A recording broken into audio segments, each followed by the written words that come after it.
This Shabbat is called Parshat Ki Tisa, but it has a special name too. It is called Shushan Purim. It is the first time in many years that we have this day.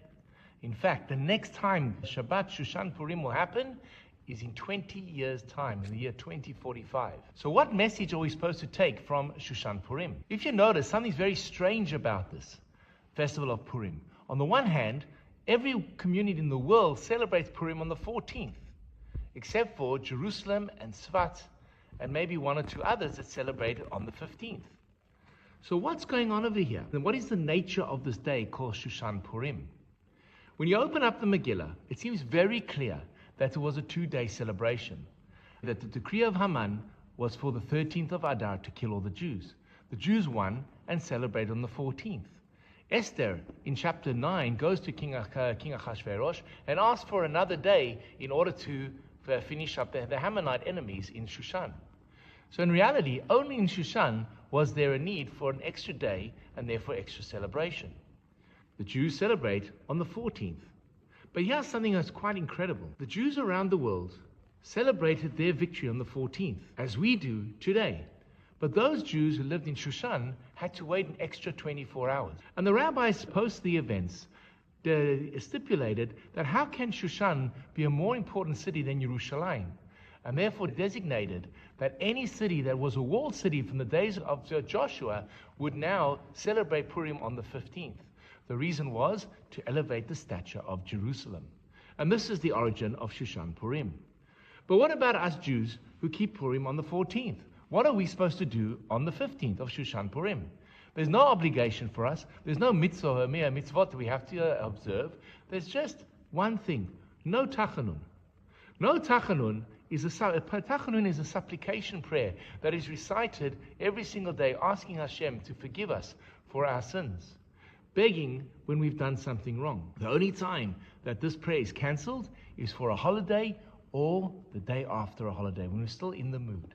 Shushan Purim affords us this opportunity. Why do we celebrate Shushan Purim? For one very simple reason.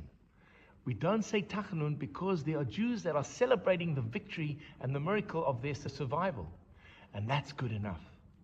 When Haman comes to King Achashverosh and says to him, there is this nation that is separate, that has nothing to do with one another. Am echad mefuzar umefurad bein ha'amim.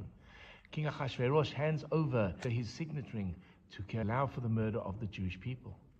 When Esther says to Mordechai, Lech knos, go gather all the Jews, gather together, pray together, let's be united as a community. Well, then the victory came. And this is the secret power of Shushan Purim. Shushan Purim teaches us that we need to celebrate our unity, our connectedness, not only when things are bad, like the 13th of Adar, but even on the 15th of Adar, when for the rest of the world, Jewish world, it is a normal day. But there are Jews who are celebrating on the 15th of Shushan Purim in Jerusalem. We too need to celebrate as well. And this is the incredible power of Shushan Purim, to teach us, and this is a lesson that we need to inculcate and instill within our hearts. And that is, we are united every time things go bad. But let's be able to unite, and let's be able to celebrate when things go well as well.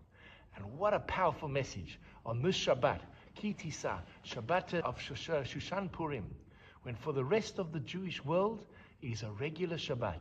For the Jews of Jerusalem, it is Purim.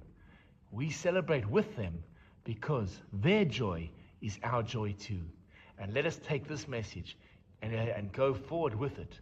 That Am Yisrael, Im Yisrael Chai, with the Jewish people, we live and we survive. And it's through this unity that we ultimately defeated our enemies.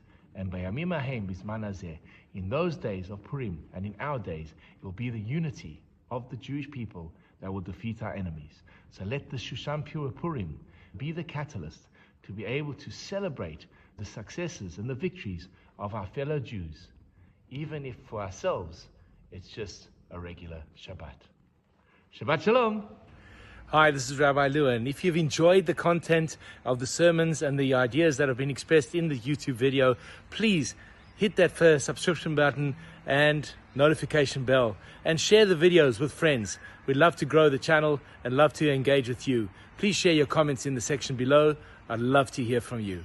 Have an amazing day.